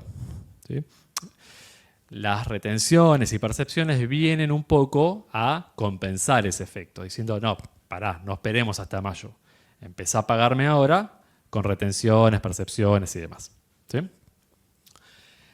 Bien, por el lado de las personas humanas, autónomos tienen un esquema parecido. ¿Sí? También tienen una ganancia en base anual. En este caso es por año calendario, no es por cierre de balance. También pagan anticipos, solo que en lugar de pagar 10 anticipos van a pagar 5 anticipos del 20% cada uno, como bienes personales. Y la declaración jurada la van a presentar en junio en lugar de mayo. ¿Sí? Pero el esquema es en esencia lo mismo. Y también la declaración jurada, que va a ser el impuesto determinado del ejercicio, por ejemplo, en este año 2023, menos los anticipos, menos las percepciones que me hayan aplicado durante 2023. ¿No? Por ejemplo, las de compra de dólar, tarjeta, dólar ahorro y demás. ¿Sí? Todo eso me va a dar un impuesto a pagar. Después hay una serie de retenciones y percepciones. Trabajo personal, que hoy está bastante reducida por el cambio que hubo el año pasado. Beneficiarios del exterior y las más grandes, que son otras retenciones, que son, digamos, las retenciones más generales, las que tienen que ver con operaciones de compra-venta domésticas entre agentes de retenciones y percepciones. En términos numéricos, acá se ve cómo es esa estructura de recaudación de ganancias hasta el año 2022. Todavía no se publicó esta apertura para el año 2023. Pero bueno, nos sirve a modo orientativo. Por ejemplo, pagos directos. ¿Sí? 2.4, 1.9, 2.2. Fíjense, por ejemplo, tema de sociedades. Cómo se van licuando los saldos de DJ, los anticipos. ¿Sí? ¿Por qué los anticipos se van licuando? Bueno, se van licuando porque cada año la inflación se va acelerando más, entonces la pérdida de poder adquisitivo de esos anticipos es mayor. ¿Sí? Por ejemplo, una herramienta que se utilizó para reducir ese efecto fue el pago de cuentas extraordinario, del que hablamos, creo, la semana pasada. A finales de 2022... ¿Alguien dijo algo? No. A finales de 2022 se decreta... se saca una resolución en realidad para adelantar parte del impuesto en función de los casos en que tuvieran una ganancia extraordinaria y demás, con ciertos criterios. Bueno, esos son mecanismos para adelantar recaudación. No cambian lo que se va a pagar del impuesto, o sea, no tienen efecto económico, pero sí tiene efecto financiero, ¿no? Porque claro, no es lo mismo pagar un impuesto en octubre que en mayo del año siguiente. Personas humanas. Si vamos a lo que es el saldo de DJ y los anticipos, un poco el mismo efecto, ¿no? Cierta licuación por la inflación. Estas, en cambio, son más estables porque son, digamos, las retenciones que se hacen. Perdón, estas no son las retenciones, sino que son otras cosas tipo facilidades de pago y demás, que son montos más volátiles. Fíjense las retenciones, que esas sí fueron incrementándose. ¿Sí? 3, 3.1, 3.5. ¿Por qué? Bueno, porque son el instrumento para sostener la recaudación. ¿Alguien se acuerda qué tipo de retenciones subieron mucho en los últimos años?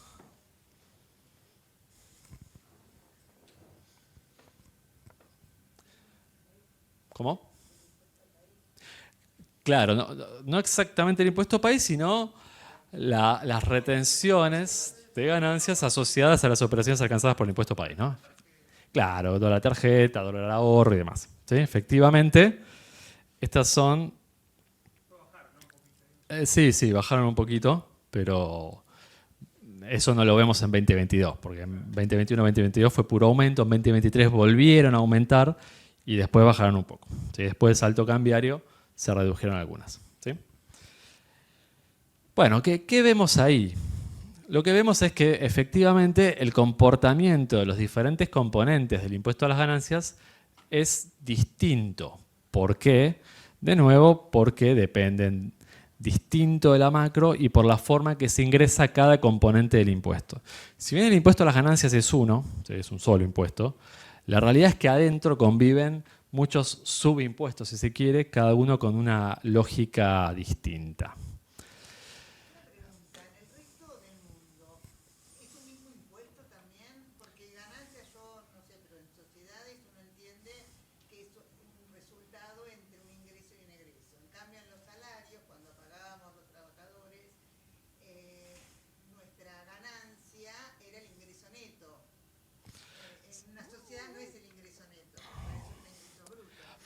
Eh, ¿Cómo en el resto del mundo, digamos, se utiliza el mismo impuesto para cosas tan diferentes? Sí, en general sí, y lo que cambia es la forma en que se define la ganancia sujeta al impuesto, ¿no? O sea, si vos agarras la ley de ganancias, es muy diferente la forma en que se define la ganancia de una sociedad que la forma en que se define la ganancia de un trabajador en relación de dependencia. Pero el impuesto en sí, sí, suele ser el mismo. Por eso, digamos, en el resto de los países también se usa el mismo concepto. Sí, hasta donde yo sé, sí. No conozco todos los casos de todos los países, ¿no? Pero en general sí. Es un impuesto general donde después, bueno, según el tipo de contribuyente, según determinadas cuestiones, se hacen distinciones. ¿Sí? Por ahí lo que me parece que hay un error en la interpretación que no es que se paga sobre el sueldo, digamos, completo, el sueldo bruto. La ley prevé ciertas deducciones para lo que son personas físicas. Claro. Ahora vamos a hablar un poquito de eso, pero ¿se acuerdan que cuando hablamos del concepto de renta hablábamos de periodicidad y permanencia? La ganancia no imponible, las cargas de familia y otras deducciones tienen que ver con esa permanencia, ¿no? Con la idea de, bueno, para que yo pueda seguir trabajando y percibiendo mi ingreso, tengo que asumir ciertos gastos. No es que todo mi salario es ganancia. Bueno, esos gastos que yo puedo deducir, que son gastos ficticios, ¿no? En principio, son montos que la ley dice, bájate tanto de ganancia no imponible, bájate tanto de carga de familia, se asocian a eso, a que no todo el salario es una ganancia, ¿sí? Por supuesto que pasa a veces. Este es un impuesto anual, ganancias es un impuesto anual. Y los montos, estas deducciones, son anuales también. Y suele pasar que en contextos de aceleración inflacionaria los ingresos más o menos acompañan a la inflación, van subiendo, a veces un poco más, a veces un poco menos, pero van subiendo, pero estos montos que se pueden deducir no van subiendo, porque se actualizan anualmente.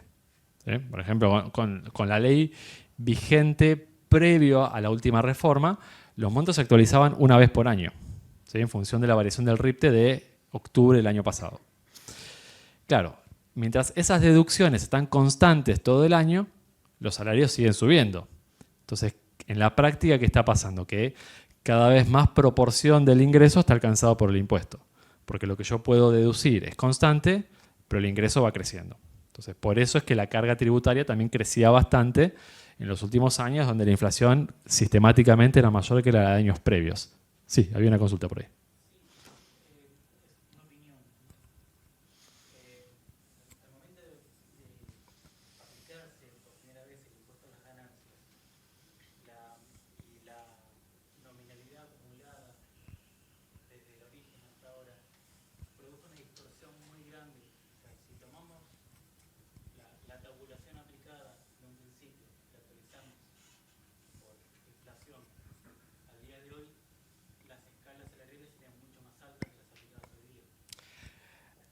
Eso lo pueden ver claramente con la cantidad de contribuyentes alcanzados y con la estructura de alícuotas que se aplica, ¿sí? Si uno miraba la estructura de alícuotas marginales a principios de los 2000, la gran mayoría de los trabajadores estaban concentrados en las primeras alícuotas, las más bajas, lo cual es lógico, ¿no? Ese es el concepto de un impuesto progresivo, que uno va llegando a las alícuotas más altas solo para ingresos muy elevados. En los últimos años, si no se actualizaban todo el tiempo los montos que se deducían, uno rápidamente llegaba al 35% de alícuota marginal. Entonces había momentos en los que el 80% de los que pagaban ganancias estaban pagando una alícuota marginal del 35%. ¿Sí? Si está bien o está mal, digamos, depende de muchas variables, ¿no? Pero sin duda que se fue distorsionando con respecto a la estructura original del impuesto, porque los ingresos y las deducciones no evolucionan de la misma manera. Siempre en contextos de nominalidad alta, lo que son impuestos anuales son problemáticos, porque es difícil en un impuesto en base anual contemplar correctamente la evolución de la nominalidad a lo largo del año, ¿no? O sea, si yo pongo valores, por ejemplo, de deducciones muy altas, claro, estoy resignando mucha recaudación durante muchos meses. Si empiezo con valores bajos, estoy aumentando mucho la carga tributaria. Entonces, bueno, se terminan haciendo parche, si se quiere, esto de ir modificando las deducciones a lo largo del año, subiendo salario exento y demás, pero que necesariamente van distorsionando el impuesto. Pero la fuente principal de distorsión es la nominalidad, digamos. Es que los precios van cambiando y el impuesto trabaja con una base anual. Ujú. Sí.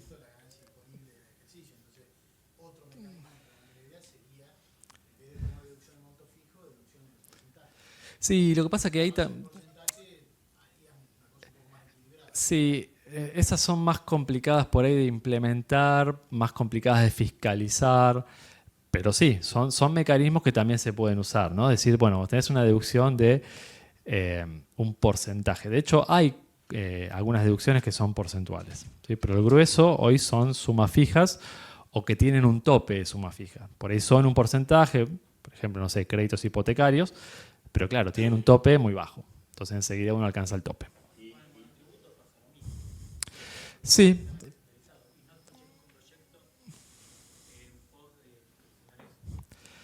Bueno, ahora en el proyecto que se presentó hay un ajuste muy significativo de los topes nominales de la categoría del monotributo. Bueno, por eso digo, justamente se están actualizando bastante fuerte los topes nominales. Exactamente, sí. Esta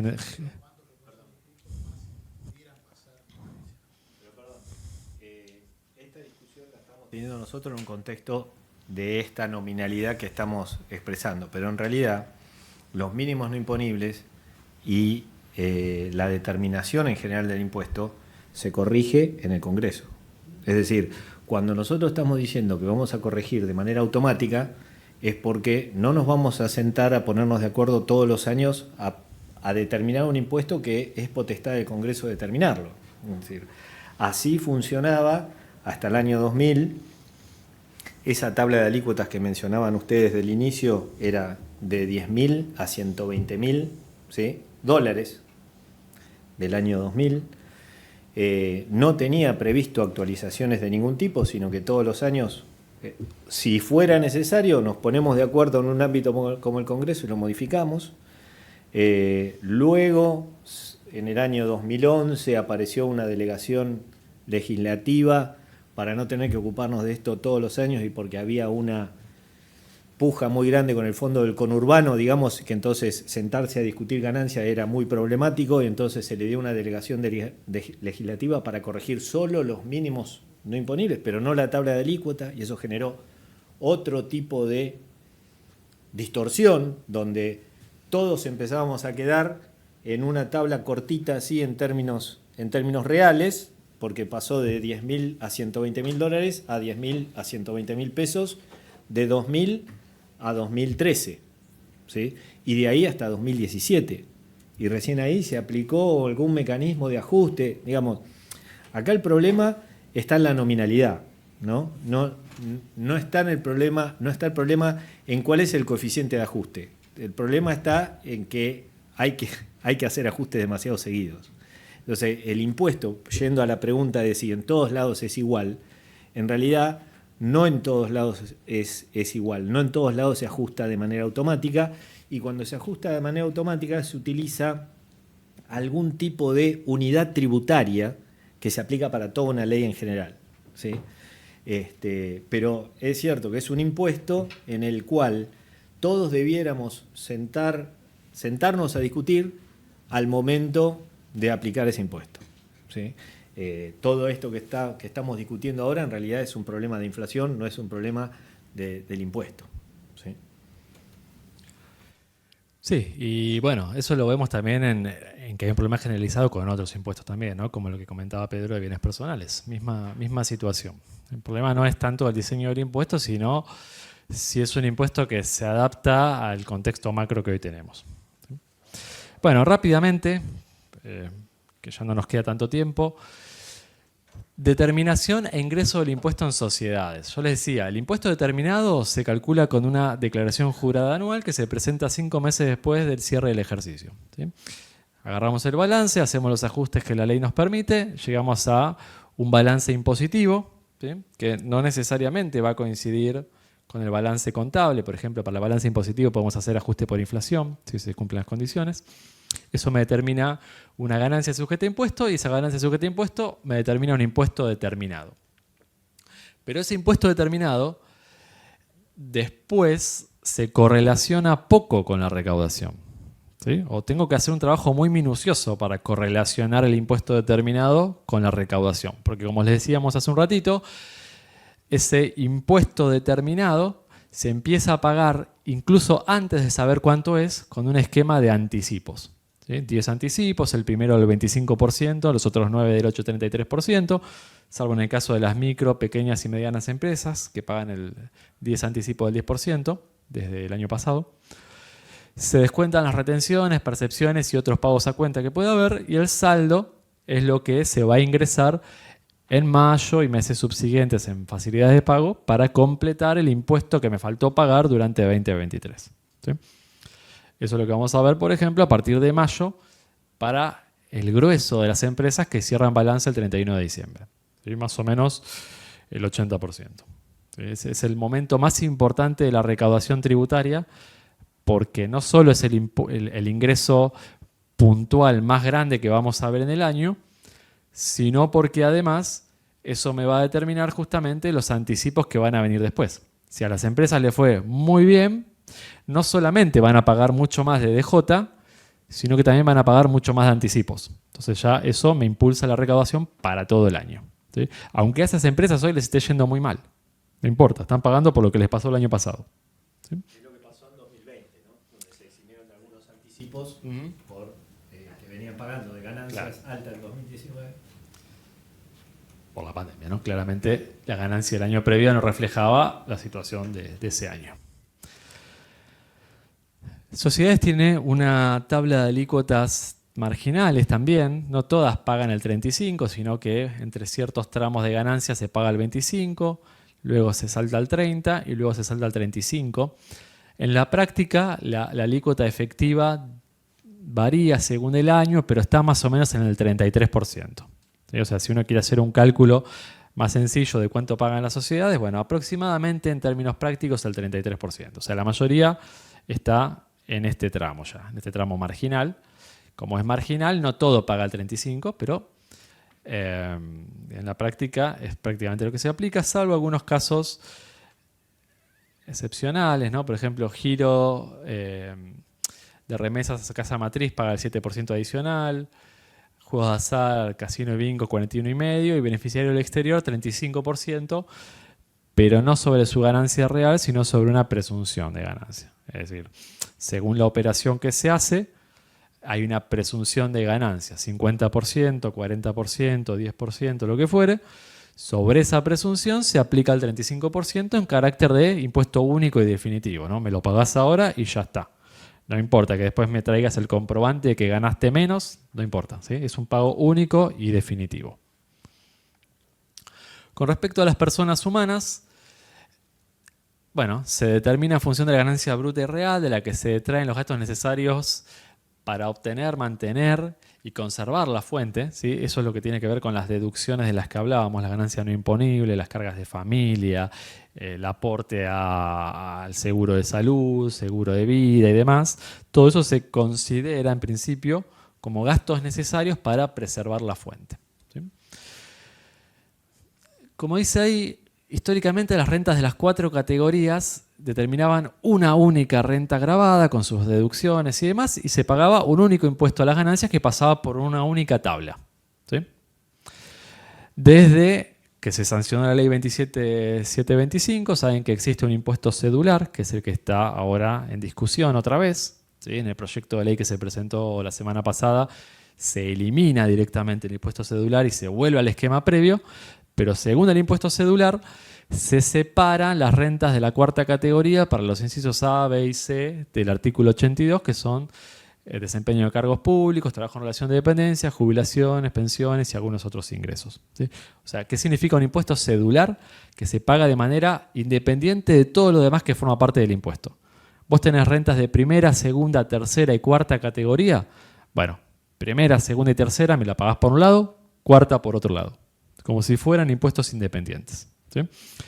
¿Por qué se hizo eso? Bueno, básicamente para darle un tratamiento más beneficioso al trabajo en relación de dependencia, jubilados y pensionados. Vieron que se aplicó una ganancia no imponible de 180 salarios mínimos, que hoy sería algo así como 42 millones de pesos, ¿sí? Un cálculo para este año, y una escala también mucho más alta, que hace que, bueno, se pague menos en esencia, ¿sí?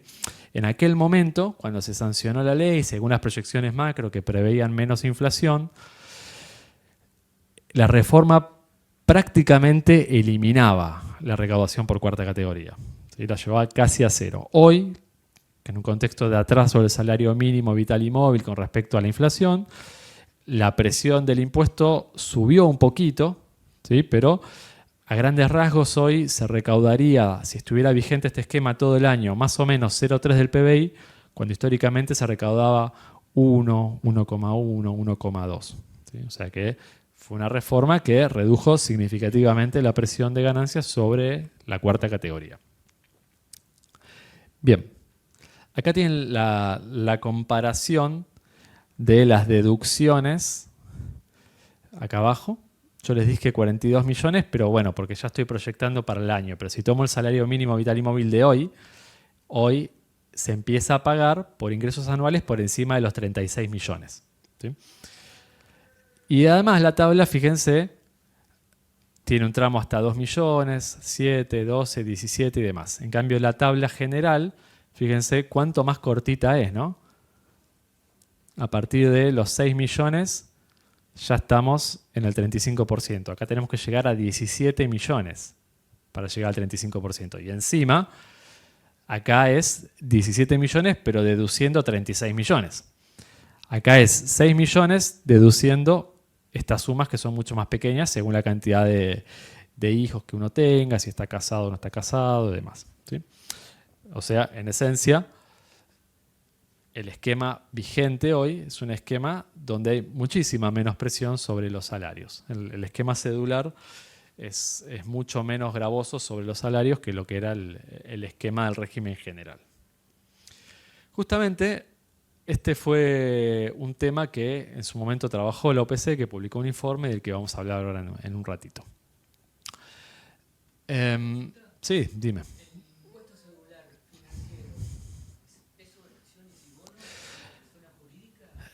A ver, es sobre la renta financiera, sobre determinadas rentas financieras, ¿no? Y también funciona como un impuesto cedular, es decir, separado de todo lo demás. ¿Sí? No entra toda la renta financiera, está taxativamente indicado qué entra y qué no entra, ¿sí? Y cómo se calcula esa renta. ¿Sí? Pero sí, es el otro esquema cedular que tenemos dentro del impuesto a las ganancias. Que ese se creó, si no me equivoco, en 2017, creo, con la reforma tributaria. Bien, con respecto a las personas humanas, entonces tenemos la declaración jurada anual que se presenta en junio. Para los casos de relación de dependencia tenemos la retención mensual más las retenciones y percepciones, y si quedara algo, que no suele ser el caso, saldo de declaración jurada, y en el caso de los autónomos, los 5 anticipos, las retenciones y percepciones y saldo de declaración jurada. ¿Sí?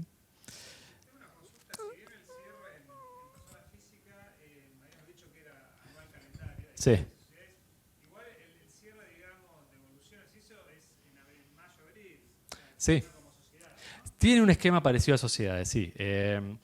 Hasta abril vos podés cargar estas deducciones que te hicieron y en junio se presenta la declaración jurada. Sí, efectivamente. La diferencia más grande es que si vos sos trabajador en relación de dependencia, tenés las retenciones mensuales, o sea que ahí no tenés este efecto liberatanzi de que se te licúa el impuesto porque te retienen en el momento en que percibís el ingreso. Y si sos autónomo, también tenés otro esquema de anticipos, ¿no? Los 5 anticipos del 20%. Pero sí, es un esquema parecido. No deja de ser el mismo impuesto, entonces claramente hay similitudes. Bueno, rápidamente, modificación reciente de altos ingresos. La medida lo que hacía era crear un impuesto cedular donde el mínimo no imponible, donde la tabla de alícuotas marginales estaba ya no como un monto fijo, sino atado al salario mínimo vital y móvil. Era todo proporción del salario mínimo. ¿Sí? ¿Cómo se calculó? Bueno, lo que hicimos fue hay una información que elabora AFIP que son los tramos de ingresos por trabajadores. O sea, yo tengo cuántos trabajadores ganan entre 0 y 100, 100, 200, 200, 300, cuántos cónyuges hay por tramo, cuántos hijos hay por tramo, de qué provincias son y demás. Con esa información uno puede hacer un cálculo teórico de cuánto impuesto a las ganancias se pagaría. ¿Sí? Si yo gano menos que el mínimo no imponible, no pago. Si gano más que el mínimo no imponible, tengo que pasar por la tabla, ver cuánto pago. Si estoy casado, tengo una deducción. Si tengo 3, 4, 6 hijos, tengo otra deducción. Bueno, según el caso, se hace un cálculo del ingreso sujeto al impuesto, la ganancia sujeta al impuesto, y se calcula. ¿Sí? Eso se hace con el esquema vigente hasta ese momento, que sería el escenario base, y con el esquema nuevo que se propuso en aquel momento. ¿Sí? En su momento,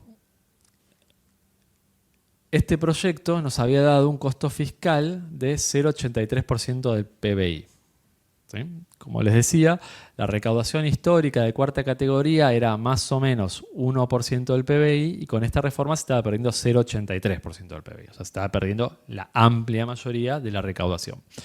¿Y cómo se distribuía? Bueno, el 30% de la pérdida la asumía el Tesoro y el resto entre AFIP, Poder Judicial, ATNs y provincias. Y las provincias son las que más sufrían pérdida de recaudación por ser un impuesto coparticipable. ¿Sí? Más o menos 60% de ganancias va a provincias. Entonces, cuando la recaudación mejora, las provincias son las principales ganadoras, pero cuando la recaudación cae, son las principales perdedoras.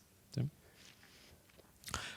Para hacer todo esto, obviamente, tuvimos que hacer una serie de proyecciones macro, un supuesto de evolución de salario mínimo, un supuesto de evolución de salarios, un supuesto de PBI nominal y demás. ¿Sí? Todo eso, si después lo quieren consultar, está disponible en el informe sobre el impuesto cedular de altos ingresos que está colgado en la página de la OPC. ¿Sí? Algo que quizás hayan notado es que vimos distintos costos fiscales y cada uno tiene, digamos, su técnica y su metodología distinta. Uno a grandes rasgos lo que hace es esquemáticamente lo mismo. Es cuál es la situación vigente, cuál es la situación propuesta, la diferencia es el costo fiscal. Ahora, ¿cómo se calcula la situación vigente? ¿Cómo se calcula la situación propuesta? Va a depender absolutamente de la medida que estemos evaluando. Esto viene a cuento de que muchas veces nos preguntan si la OPC tiene alguna metodología para hacer cálculos de impacto fiscal. La realidad es que no, ¿sí? No tenemos una metodología, porque hacer un cálculo de impacto fiscal tiene su parte de ciencia y tiene su parte de arte también, ¿no? De decir, bueno, a ver, ¿tengo la información para hacer este cálculo? No, no la tengo. Generalmente uno no tiene la información para hacer el cálculo real, porque no tenemos información de contribuyentes individuales, no sé cuánto gana fulano o mengano, no sé cuántas deducciones personales tiene. Lo que tenemos es información agregada y con esa información agregada uno lo que va haciendo es tratar de aproximarla a la realidad. Entonces, yo lo que les diría es que se queden con el concepto básico de tener siempre presente situación vigente, situación alternativa, beneficio, beneficiarios y tratar de ir calculando esas cosas de la mejor manera posible. Pero no hay un libro de recetas para cálculos de impacto. Si no, con gusto se los daríamos y nos piden menos informes a nosotros, ¿sí? Pero por ahora no hemos llegado a eso. Para ir cerrando, algo que nos pareció que podía resultarles útil. Una reseña de fuentes de información tributaria de consulta. ¿Sí? Son todas fuentes públicas. Una primera fuente es la propia OPC. La OPC tiene un monitor de recaudación que se actualiza todos los meses, donde van a poder ver datos nominales y reales de la recaudación, como para hacer un seguimiento. ¿Sí? Tienen, por ejemplo, una tabla como esta, con la evolución de la recaudación nominal, o gráficos como este, donde tratamos de vincular la recaudación a sus determinantes. Por ejemplo, acá tenemos recaudación de la seguridad social comparada con el IPC, con la masa salarial. ¿Cuál es la idea? Bueno, si la seguridad social depende del salario, más o menos esa recaudación, como ven acá, se debiera mover aproximadamente como se mueve la masa salarial. ¿Sí? Bueno, ¿qué pasa cuando la inflación, por ejemplo, es mayor que el crecimiento de la masa salarial? ¿Qué es lo que empieza a pasar? Acá. ¿Dónde estamos? Acá al final. ¿Ven lo que pasa acá? ¿Esto qué es? Los recursos de la seguridad social, que vienen cayendo en términos reales. Esto que tenemos acá, que es la inflación. Esta línea se corta acá, que es la masa salarial. ¿Por qué se corta acá? Porque esta información se publica con rezago. Pero si yo miro esto, ¿qué estaría esperando que pase en los próximos meses con esta línea roja que todavía no está publicada? Bueno, no sé si que caiga, pero que vaya por debajo de la línea azul, ¿no? Seguramente eso es lo que pasó. O sea, la caída del salario real, básicamente. Bueno. Otro monitor que tenemos es el monitor de novedades normativas. Acá lo que publicamos es cambios normativos de los distintos impuestos nacionales. ¿Sí? Si quieren saber, no sé, la evolución de la legislación vinculada al impuesto país, ponen acá impuesto país y les va a tirar la normativa de... Esto está actualizado está implementado desde el 10 de diciembre de 2023. La idea es tirarlo un poco para atrás con el tiempo. Pero si hoy pusieran impuesto país acá, tendrían todas las modificaciones del impuesto país desde el 10 de diciembre del año pasado. ¿Sí? La Subsecretaría de Ingresos Públicos, que tiene información de recaudación, de presión tributaria, de gastos tributarios, y algunos otros informes que son útiles, como por ejemplo informes de destino de la recaudación, los coeficientes de distribución de la recaudación, ¿no? Uno no se lo sabe de memoria, son muchos impuestos, muchos destinos, entonces siempre es bueno tener una fuente confiable de eso sin tener que meterse ley por impuesto. Acá tienen varios informes interesantes. Por supuesto AFIP, ¿sí? La fuente primaria de todo esto. AFIP publica distintas estadísticas tributarias, tiene desde su anuario anual justamente, que es la información más profunda que uno tiene disponible, pero también la más rezagada, hasta informes mensuales, trimestrales, según el tipo de información. Y siempre en general uno arranca por acá, cuando tiene que trabajar con temas impositivos. A ver qué información hay, ¿sí? Y después va complementando con otras fuentes. Y en términos de distribución, la Comisión Federal de Impuestos o la Dirección Nacional de Asuntos Provinciales, ¿sí? Acá, por ejemplo, pueden consultar los coeficientes de coparticipación y acá pueden consultar la distribución efectiva que se hace de impuestos nacionales a las diferentes provincias, ¿sí? La DENAP publica los datos de manera diaria. O sea que para aquellos que sigan los recursos provinciales, esta es una fuente ineludible, ¿no? Porque todos los días van a poder ver cuánto se le estuvo transfiriendo de manera automática a la o las provincias que les interese. No son las únicas transferencias que se les hace a las provincias, pero estas son las automáticas, las que tendrían que ver con la distribución primaria y secundaria que vimos en el encuentro pasado, ¿sí? Por último, pequeño resumen, y si nos queda tiempo, abrimos a preguntas. Principales puntos de resumen. Primero, que los recursos tributarios y de la seguridad social son, por lejos, el principal ingreso del sector público y de la administración pública, ¿sí? Entonces, si bien en términos de clasificación presupuestaria son solo dos componentes, en términos de importancia son por lejos los más importantes. En ausencia de cambios normativos y estabilidad macroeconómica, la estructura tributaria debiera ser bastante estable, ¿sí? No es el caso en Argentina, lo vimos la semana pasada, y eso tiene que ver con evolución de la macro, donde tenemos mucha disparidad en la evolución de los determinantes, tipo de cambio, salario, PIB, digamos, son todas variables que no se mueven alineadas en general. Sí, hay años donde el tipo de cambio sube mucho, hay años donde sube poco, de golpe se acelera la inflación por encima de los salarios, de pronto hay periodos en los que el salario recupera un poquito, a veces se cae el comercio exterior, a veces repunta, bueno, todo eso genera cambios en la estructura macro que se complementa con cambios normativos. Vimos que tan importante como la recaudación es la distribución, particularmente acá en el Senado, ¿no? que hay más énfasis en el seguimiento de los temas provinciales. Que el presupuesto aporta mucha información en materia tributaria.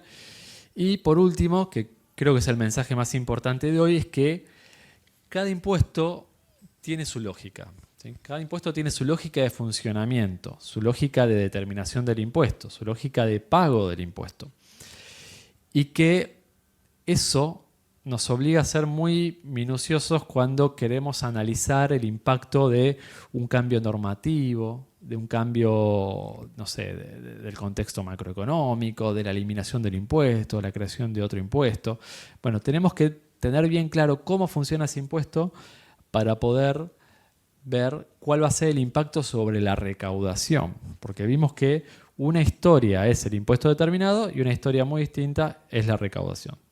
¿Sí? Y vuelvo a repetir que, dada esa heterogeneidad entre impuestos, dada la complejidad de muchos de estos impuestos, cuando trabajen en temas de cambios normativos con incidencia en la recaudación, bueno, mentalícense en que van a tener que apelar a sus mayores dotes artísticos para tratar de pensar cómo hacer un cálculo para el que no tienen los datos necesarios. ¿Sí? Muy pocas veces les va a pasar que tengan los datos para hacer un costeo preciso, exacto. ¿Sí? Siempre va a haber que hacer aproximaciones. Lo importante es conocer el impuesto, conocer las fuentes de información, ser riguroso en la metodología, ser transparente en los supuestos y en base a eso hacer el mejor cálculo posible. ¿Sí? Bien, con esto cerramos. Muchas gracias a todos y si hay preguntas, acá estamos.